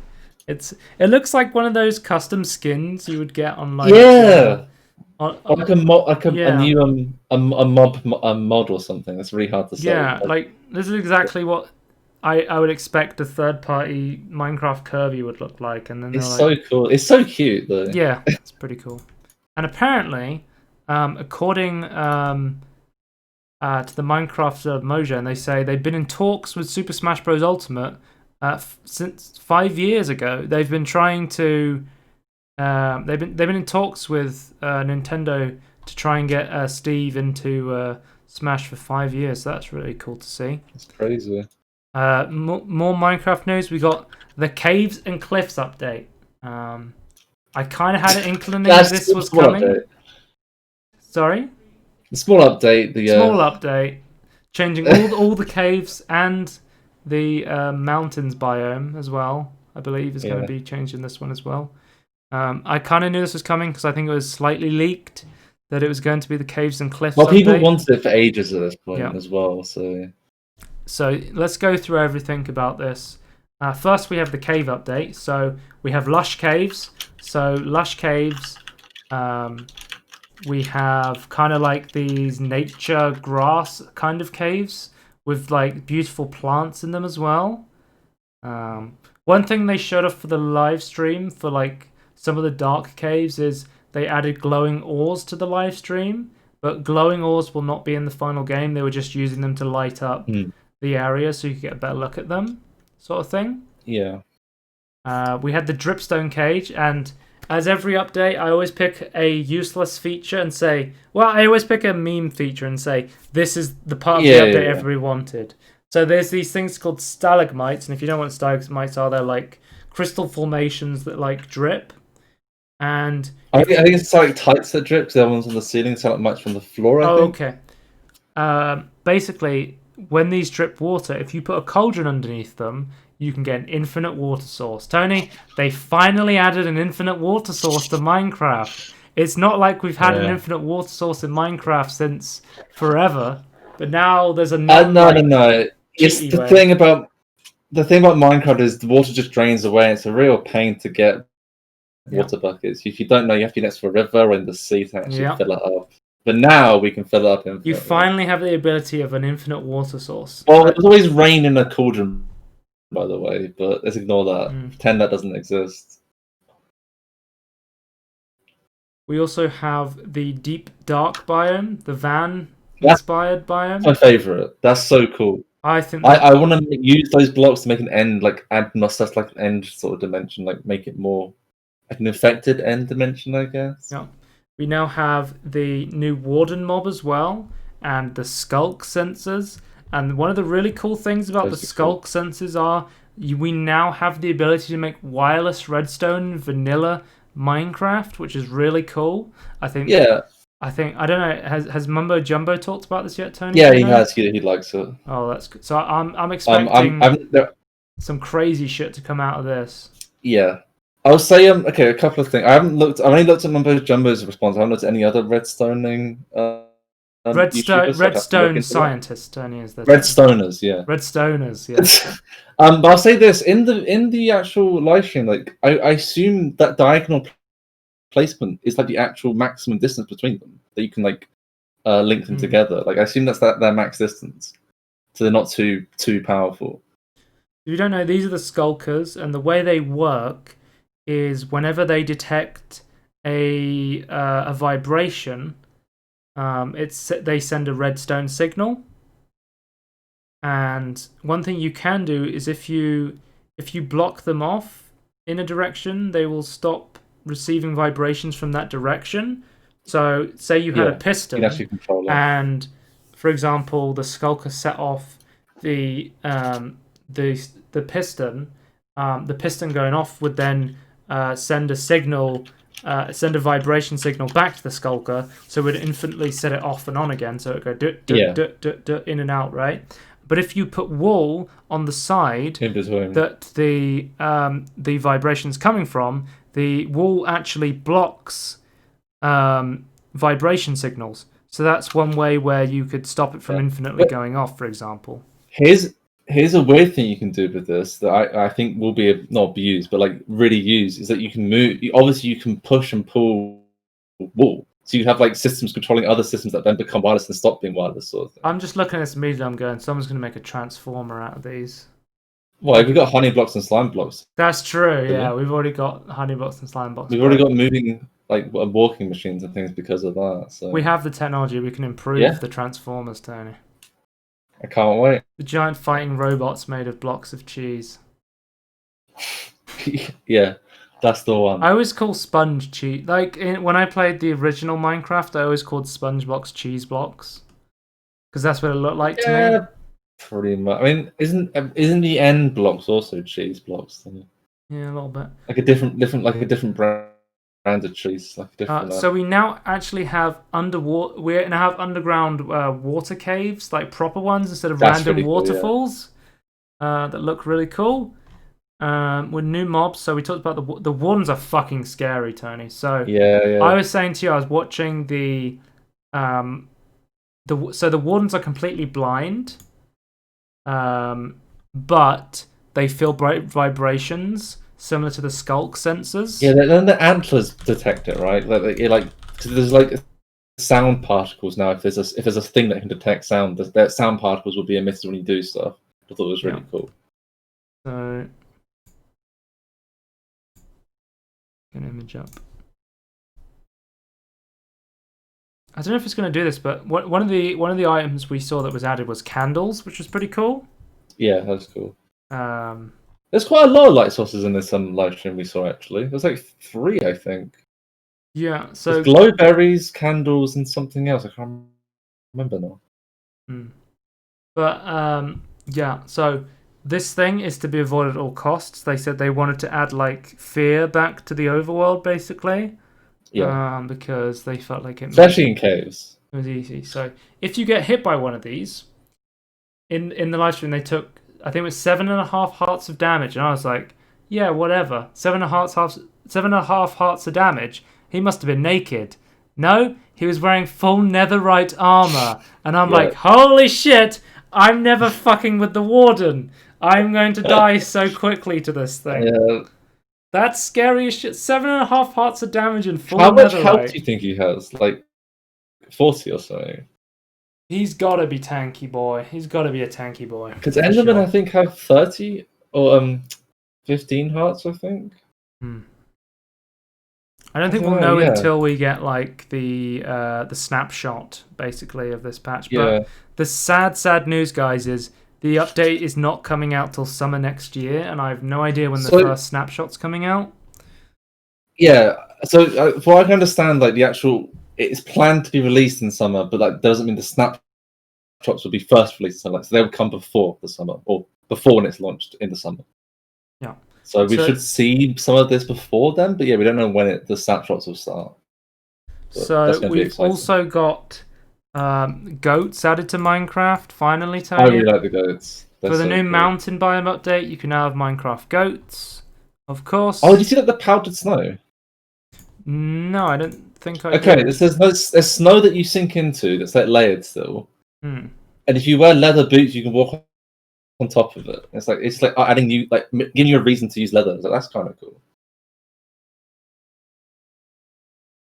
So in the underwater caves, we now have these cute little creatures called axolotls. Yes. So the cutest predator indeed. You'll find them in lush cave biomes swimming underwater. You can even attempt to help you on your ocean expeditions by fighting enemies. Aren't they companion? Like, aren't they like underwater dogs in a way? Yeah, there's new dogs in Minecraft, Tony. Yeah. And you can also pick them up in water buckets. Yeah, I thought it was carry really them cool. around, which is really cool. Once you've caught some Minecraft axolotls, when you release them, they'll join you in combat. They don't offer much in raw power, but if you can unleash multiple buckets at once, your enemies have a lot to cope with. So I guess the idea is it's kind of like piranhas, where if you get a bunch of them together, then they're very powerful, sort of thing. That's kind of the general idea. And these axolotls can play dead as well, so they don't immediately get killed as well. That was pretty cool. And they did a player vote, as they usually do, for the brand new mob to be added to Minecraft. Last year, I believe it was the Phantom, or the year before. The Phantom was the mob chosen to be added to Minecraft. This year, we had the choice between the Ice Villager, Mage, what was it? The Iceologist, I believe it was called. The glowy version of the Mushroom, which I was like, why do we need this? And then we had the buttercup shrimp. And then we had the glow squid. It was the glow squid, the moo bloom, and the iceologist. And the glow squid. I'm gonna be honest. I wasn't a big fan of any of them this time around. I think the iceologist was the coolest. I kind of like the idea of a moving light source, but apparently in Minecraft Earth that isn't how they work. But yeah, I'm hoping they do actually change it when they add it to Minecraft, because otherwise I really don't care about the glow squid. I'm really hoping that they make the glow squid actually light up, because I think it'd be really cool to see more stuff underwater. Then we have a moving light source. Yeah, which would be that'd be so really useful for atmospheric like redstone. That's the reason I actually voted on this, and I voted for the glow squid. For that reason. Thinking back to it, like, given I'm such a combat focused player, I probably should have voted for the iceologist, because I'm someone who loves snow biomes, and the idea of having another unique mob in a snow biome other than the frozen skeletal archers would be really cool. It's like a more complicated mob with like more health and had like more phases. I thought it was kind of a cool idea. Yeah, I was thinking like when you have like more mechanics in a game like Minecraft, it's always a good thing when you have stuff like Ravagers or the new dogs the old dogs in Minecraft now turning. Yeah. True. It's been a while now. Yeah. So the buttercup cow, or whatever it was called, the moo bloom, and the glow squid was from Minecraft Earth, and the iceologist from Minecraft Dungeons, as far as I can tell. Iceologist, Minecraft Dungeons, I think. So we actually kind of know how they all work. It's not to say they're like locked in. Like they obviously can change it and add things later, which I assume is what they're gonna do. Otherwise, the glow squid is pretty shit. So powder snow is a new block that entities will fall through. I'm just reading. Yeah, that's really cool. Like slows you down and things on mountains. I really like that. So we've got some new blocks as well. We have copper ore, copper blocks, copper slabs, and copper stairs. It seems like copper's mostly a decoration block, apart from a lightning rod, which you can craft. So if there's ever a lightning storm, you can attract lightning to strike away from your precious wood buildings, so they don't burn down. The other blocks as well, we have the skulk blocks, of course, and the skulk sensors. And then we have, in caves, we're also going to have amethyst geodes and amethyst crystals, and like there's a new like amethyst areas that you can get in caves, which is quite a nice variation. Yeah, it's like a giant geode sort of structure which you can't really break. I thought it was really cool. Some other changes. I think the big one for me is bundles. We're finally going to have the ability to have bags in Minecraft, which is something we've had in modded Minecraft for a really long time. So that'll be cool to see. These aren't real bags though. These are kind of like if you're picking up lots of say like you're picking up like you only like pick up 5 of one flower, 2 of another flower, and like a one bone. Is that you can then like stack different items into one stack, which is really going to help clean up messy inventories. So if you're going on a flower picking run, you can just put all your flowers into your bundle, and then it's going to help with inventory. Yeah. So the key thing to remember is that each bundle can only be a stack. Like, you only fit 64 items in. So, like, it doesn't. It's not a bag in the sense you can fit more into things. I assume you can. And you can't put bundles in bundles, which is the first question. You can put bundles into shulkers, I believe. Oh, okay, that's kind of interesting. Because you can put them into chests and things. That's kind of interesting. And also, the other thing I saw that I thought was kind of cool is like, oh, this redstone project needs all this redstone. Instead of having like filling up tons of space, it's like, oh, I've put all this redstone in a bundle. I don't know how you. My only concern is like I think it's a little bit annoying getting like the item you want out. So maybe they should have it like you hover over it and you can like click it and then like open a mini inventory inside your inventory sort of thing, so you can take it out easier. So only criticism I would levy at it, but I really like it as an idea. Yeah, I think it's really cool. I'm really excited for bundles. We also have telescopes, which you can now craft from the amethyst shards, which will let you use telescope. Someone who's played like modded Minecraft, I just assumed it was a feature of vanilla Minecraft, but apparently I'm being told it's not, and I'm just like, who asked for this, I guess? I don't give a shit about this at all. I don't care. I don't care about the zooming function, Optifine. I don't care about also I hope amethysts have other uses. Archaeological excavations as well seem like a story cosmetic thing for Minecraft. I hope they do more with that. Because I feel like it's a bit undercooked right now, but I kind of like the idea. It's kind of interesting, but yeah, I'm a bit wary about that one. So the idea is you can you can get a brush. They only showed like gameplay. They didn't show. They didn't have all the assets, right? They were showing like a development build. No. It's like game. A lot of this stuff, including the copper blocks and things, were all like programmer art. It hasn't gone through like the art team yet. But what he was doing was he was getting a brush over like gravel, and it was slowly falling down, and then it was like revealing like an ancient artifact. Yeah. And then what you would do was then you would then get like it was like a kiln, right? And then you could cook up pots to decorate. I felt like this was kind of weird because we've seen this in something like Primal Core or in SevTech. It wasn't a kiln. It was like it placed a pot in the like on the ground, and underneath it was a space, and then like a coal block, I think, and they like cooked it in the world. Which I thought was kind of cool. I kind of like that. Personally. Yeah, but it seems like the archaeological excavations are going to be mainly story and decorational stuff. So. Yeah. I'll say one thing. Apart from, I hope it doesn't get axed. Yeah.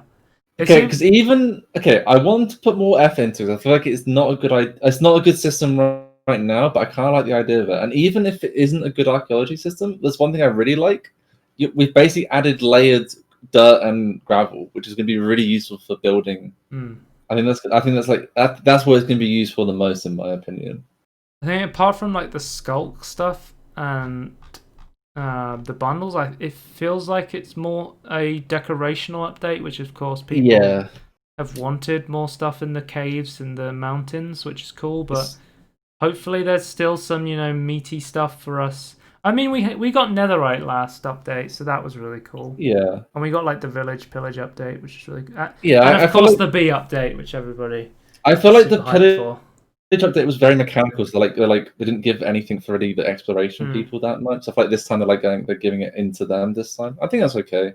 I think as long as there's something for everything, but like this is I'd say this is primarily for exploration, but I think there is a little bit for everyone still. Yeah, they said when they were making it, they did like surveys to make sure like all the different players were happy with. Like, hey, you're somebody who just makes redstone contraptions. Do you like these updates? And you're somebody who just builds stuff in creative. You're someone who just wants to go. I really respect that level of gathering information for the community. That's like a really cool way of doing it. So before we end, I've got exclusive footage, exclusive in between podcast footage of the glow squid.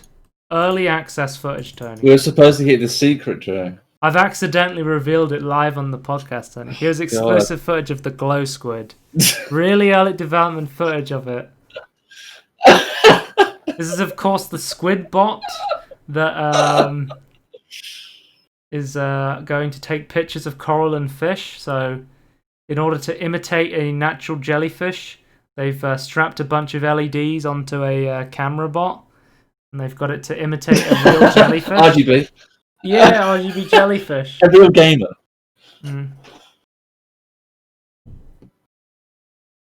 when they're showing like the paint underwater, it's really cool. Mm. Anyway, we'll move on to the video game dev tweet, and then we'll end the podcast. So we've got a tweet from John Romero. Somebody was asking, I still want to know if Doom guy's name is BJ Blazkowicz. Is it Flynn Taggart? Is it John Kane or what? And John Romero has given the definitive answer. Doom guy's name is Doom Guy. So we've got the definitive answer now. Doom Guy is called Doom Guy. So yeah. I didn't really have other names. I would just say it's just called Doom Guy. If you want to check us out on YouTube and everything in between podcast on the YouTube channel, type Pete Molyneux's name in. We usually talk about him at some point. I've done it now. You're welcome. Twitch.tv/Scorn if you want to watch live. We do it every Sunday at around 2 o'clock. And at Scorn2000 on Twitter if you want to follow for updates on everything I am up to and everything the podcast is up to. That is the end. Goodbye. Bye.